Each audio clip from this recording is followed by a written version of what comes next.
let's talk about Secret of the Swordfish by Edgar P. Jacobs. This is we'd call it a graphic novel. It's actually in 3 parts. I'll get to that in a moment. This is the first or only in a series I want to do on Franco-Belgian comics. I suppose depending on whether I enjoy doing this and whether people enjoy watching it, I'll do more. There's not really much on YouTube in English on Franco-Belgian comics, the most famous of which are Tintin by Edgar and Asterix by Goscinny and Uderzo, and there's many others, very large genre, and you can definitely connect it to, for instance, the popularity in France, of all places, above all places really, of Dragon Ball and Dragon Ball Z. That's where I first heard of those in the 90s. There's a big market there. Now, I'm not starting with Tintin or Asterix. I'm going to start with a collaborator of Hergé from Tintin, someone who actually drew and adapted and recast Tintin material, Edgar P. Jacobs. And I'm going to move the camera down so we can see a bit more. I should say Franco-Belgian comics, often or more regularly known as bande dessin, drawn strips, strip drawings, like comic strips. They're published originally just as in the kids' supplements to newspapers as comic strips, sometimes as comic pages. That adapts over time into, well, after the Second World War, the Tintin Magazine and Spirou Magazine as well. I'm not sure when Spirou started, but Tintin was 1946, which are more like our anthology comics. 2000 AD is an obvious example of that. And they eventually, at this point, are mostly, not all, but mostly in original graphic novel format. They're still going. Blake and Mortimer, in fact, Edgar P. Jacobs' main individual work, is still continuing today. This is one by some of his continuators. There we go, that's probably the best way to get it. Plutarch's Staff by Yves Sant and André Jouard, and Benoit Van Am also has written a lot of them. Now, in fact, Jacobs only wrote 11.5 graphic novels of about 50 pages each by our standard, to put it in our terms. He put a lot of himself into Tintin for a long time and started, didn't do lots on his own comparatively, similar with another friend of Hergé's, Bob de Moor, who finished the final unfinished Blake and Mortimer. Blake and Mortimer, you can see, are, there's a World War II era, but weirdly technologically advanced plane there with British roundels on it. You can see Blake and Mortimer. Blake is a soldier, Mortimer is a slightly burlier suited man with a bow tie. He's a professor.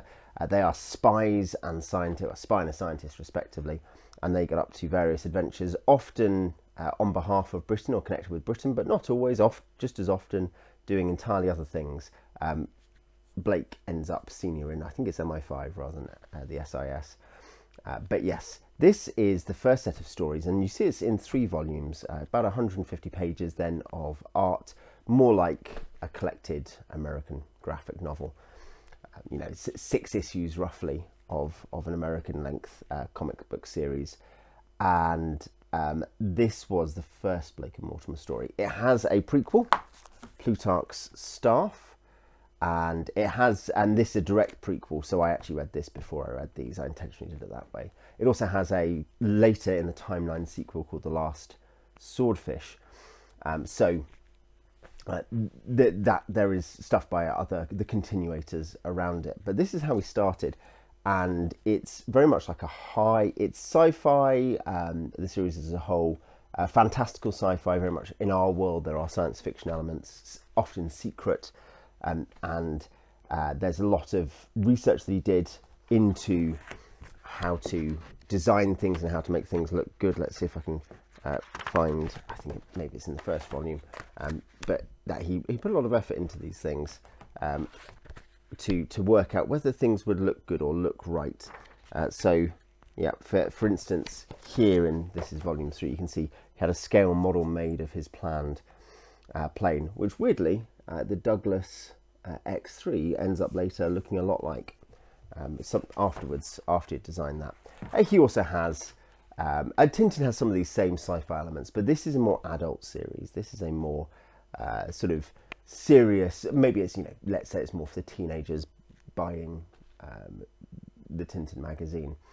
Blake and Mortimer do go on all other kinds of adventures. For instance, another one, this is the one that comes originally in the timeline directly after Swordfish, in 2 parts, Mystery of the Great Pyramid, which is about weird stuff happening under pyramids, in pyramids, secrets of the pyramids, and there's many other things, time travel and things like that.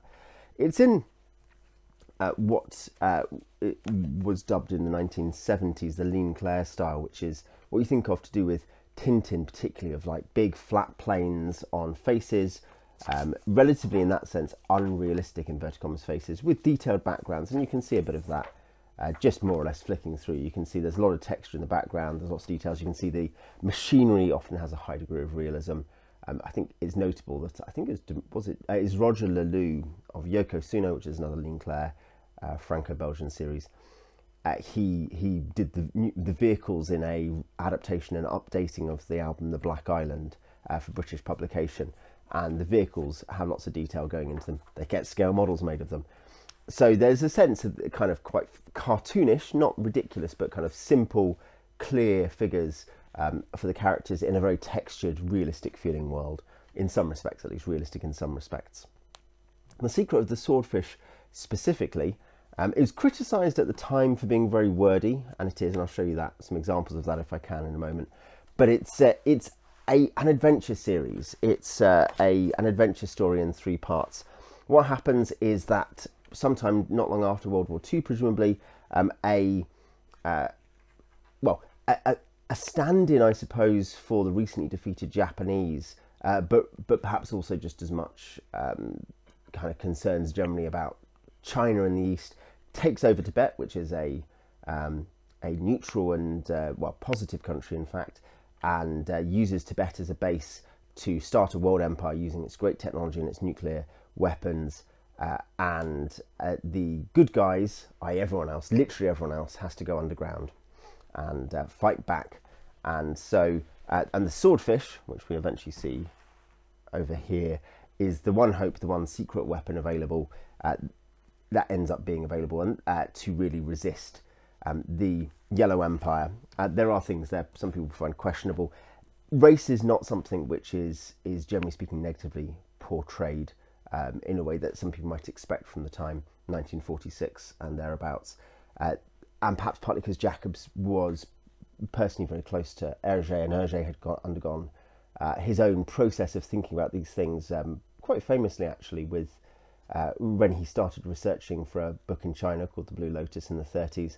He was introduced to a Chinese student at the University of Louvain and became very close friends with Zhang, and wanted thereafter to have a lot more texture and realism in his overseas travel books, which have been lacking most notoriously from Tintin in the Congo, but also from Tintin in America, and to whatever degree it matters, Tintin in the land of the Soviets.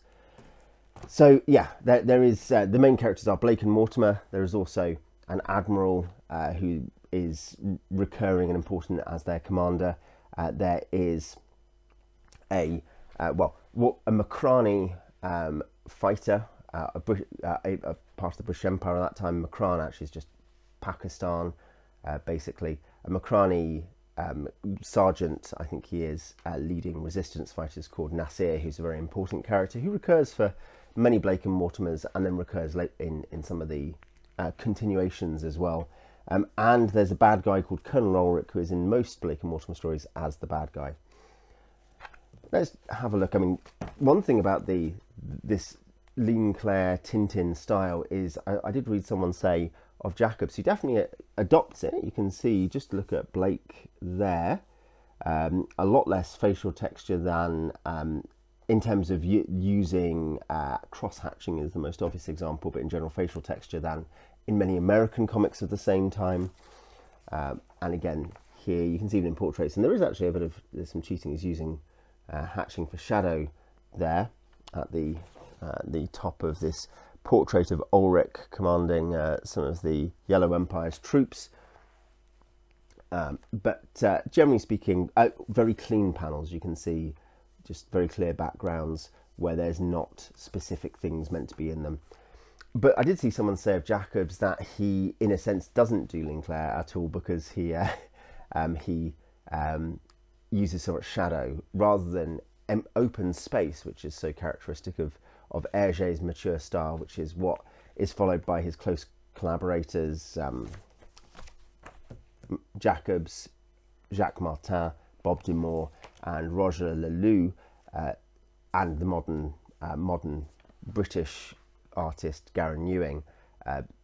You'd say that's Hergé's style is all about space, but actually Jacobs individually uses a lot of shadow. So much of it is at night, and there's an issue of contrasting large panels of shadow.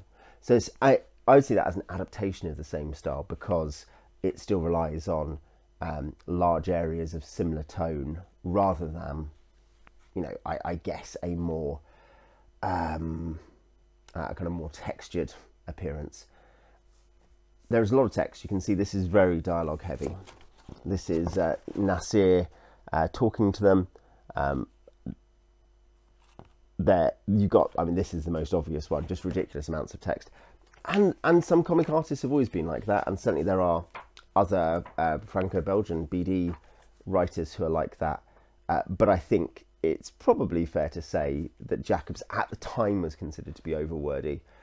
He wanted this kind of, I think he put a lot of his sense of realism and depth into the story via the text, and that meant that he overloaded. This is another good example. You can see here or here, you have half panels, whole panels nearly, of text with very limited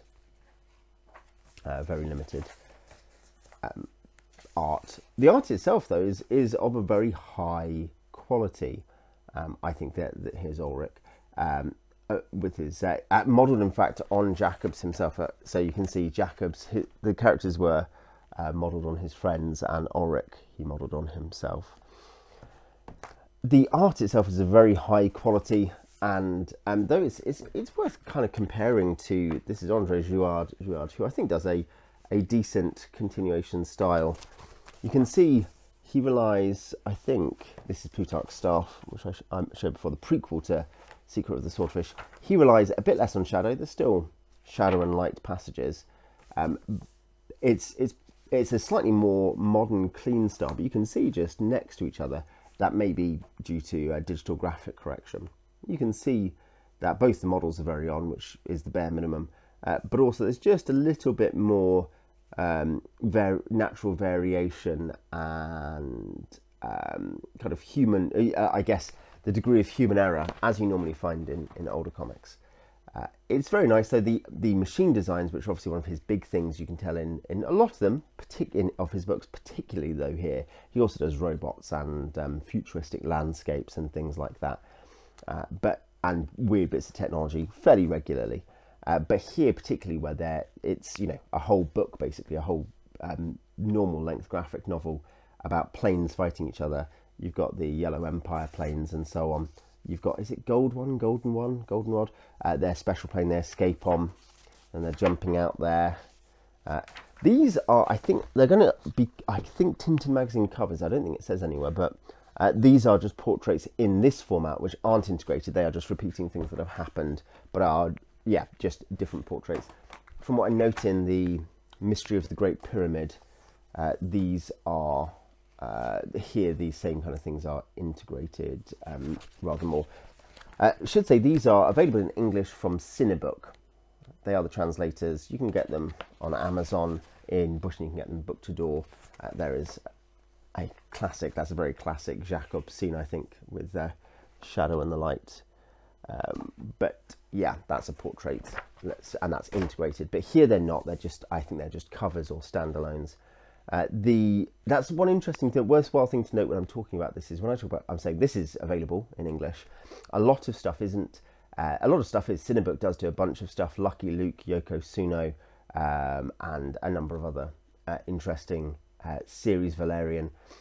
But some of the most famous BD series of the, apart from Tintin and Asterix, which are widely available, a lot of the most famous BD series in some respects have little or no UK translation. So Alex, for instance, by Jacques Martin, had 2 books published in the 70s, very, very expensive to get hold of now. Deemed a failure then, never translated since, despite being very prolific in French, both under him and under his successors. The same with Bob de Moore's own original work, Borelli, Monsieur Trick, etc. Paul Cavalier's Corentin as well.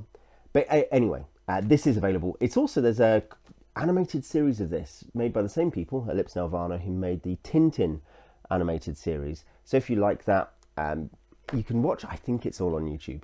I think the whole of Blake and Mortimer by Ellipse Nelvana is on YouTube, but I do have a DVD. There is one other Tintin Magazine alumnus, of which there is a TV series, which is Alex, which is bizarre because it's already cheap in the French and it has a very rough English dub, which is nonetheless, obviously, the whole thing is a work of love. That's available in Britain on Amazon Prime Video.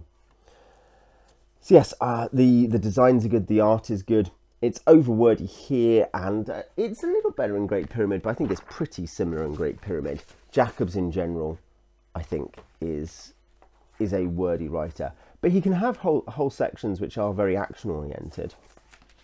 Certainly, one thing you can generally see is there is barely a page where there isn't some action. You know, armoured cars exploding, cars crashing, and so on. He's good. He's good at dynamic art. I think it's a weird clash that his art style, which is quite dynamic and is very atmospheric, nonetheless clashes with his writing style, which is prolix. The characters, Blake is a reserved, dashing English adventurer, and Mortimer is a Scottish professor. He's a physicist, I think, who nonetheless ends up, he's an amateur archaeologist as well. He's interested in lots of things. But yeah, they're friends. We do get, I think it's in a continuation. Is it the Five Lords or something? I think it's called. It's called something similar to that. By some of the continuators, you do get their origin story, how they meet, yeah, I haven't read that yet, but I will at some point. Yeah, they're good characters. They're very archetypal characters. They are all-rounders. They're good at lots of things.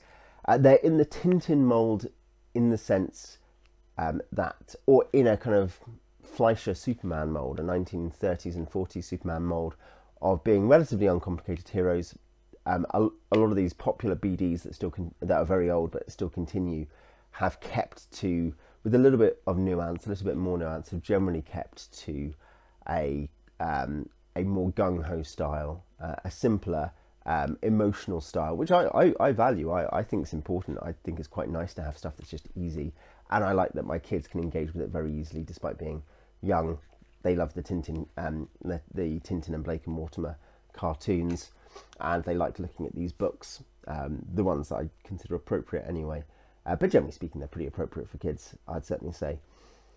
Yeah, they're simple characters. Ulrich is dastardly, and he crops up everywhere with different schemes, and I think it's fair to say that he is weirdly close to the Romans and Asterix, in that though he is a more serious villain and a more malign villain than the Romans, who are either trying to take over the village or steal the magic potion or whatever, despite that, I think he is nonetheless quite close in terms of being a stock villain there to provide an obstacle. That's the gimmick of him, and it's quite different. He's close to Rastapopoulos in Tintin, say, but quite different to the much like the more nuanced villains sometimes available in some of these books, and certainly in other graphic novels you can name. It's not unfair to say. I mean, Alex has a recurring villain as well through many books. Like even the most adult of these books, and by that I really mean those that are aimed originally at teens and are very educational and informational, still have this idea of the stock villain in some format. Though Ulrich is perhaps exaggerated as being in all but one of Jacob's books as the villain, and in I think virtually all of the continuations as well. Anyway, I think there are now 28 or 29 or something Blake and Mortimer books, 12 by Jacobs.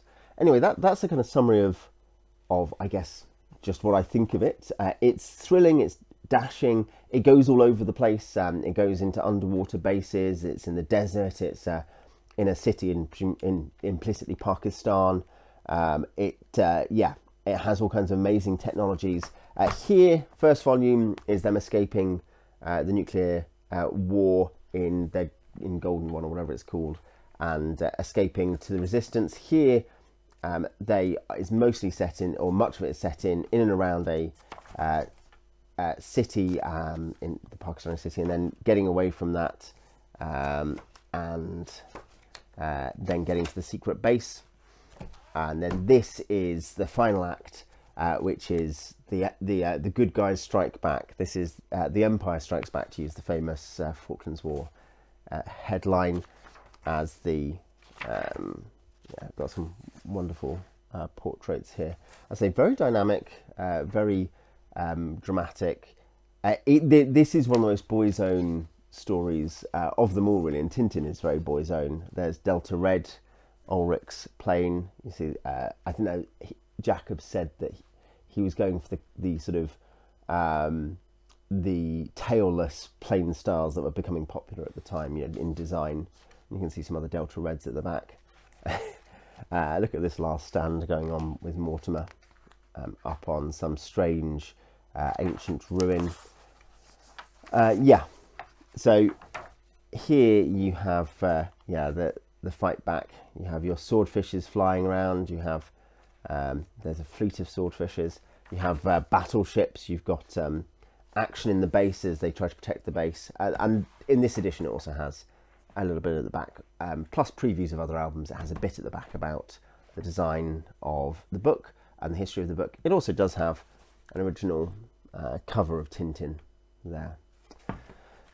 I don't know if it's that, like, having not read enough Blake and Mortimer to be like I'm an expert in the whole series, I'm really reacting to this, as well as a bit of knowledge from watching the show and reading several other albums, and the general genre. I don't know if this is the best place to start with Blake and Mortimer. I think I did enjoy, and because I read it like this, I chose to read it like this, I did enjoy Plutarch's Staff first. Cinebook published The Yellow M, which is book 6 first, and which is the most famous image probably in Blake and Mortimer. Also on the front of the there's a board game actually, a Chinese whispers clue solving, very good, very stressful board game called Witness. The Yellow M is a standalone, and I think is considered to be one of the best. The TV series adapted Great Pyramid first, and I think that's because it has a simple daring do kind of thing going on, and the plot is fairly contained, even though it's over two albums.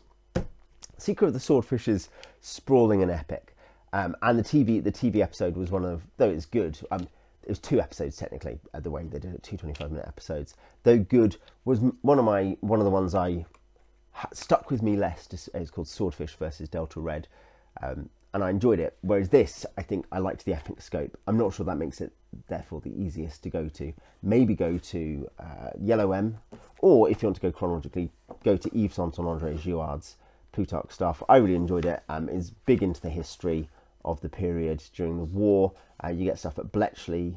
You get a lot of interesting stuff about technology and the things they're doing, and the background to this, things that do directly feed into this in a way that don't feel like a forced prequel, do feel organic. So yeah, that would be that's my thoughts on Secret of the Swordfish. I liked it with some caveats. That's what I think of. Well, I'd start with Blake and Mortimer as well from my very limited experience. If you've read any Blake and Mortimer or Tintin or Asterix or these other books, whether it's the kind of more serious ones like Blake and Mortimer or the more comic ones like Asterix, please drop some thoughts in the comments if you've seen the TV series as well, and I will see you next time.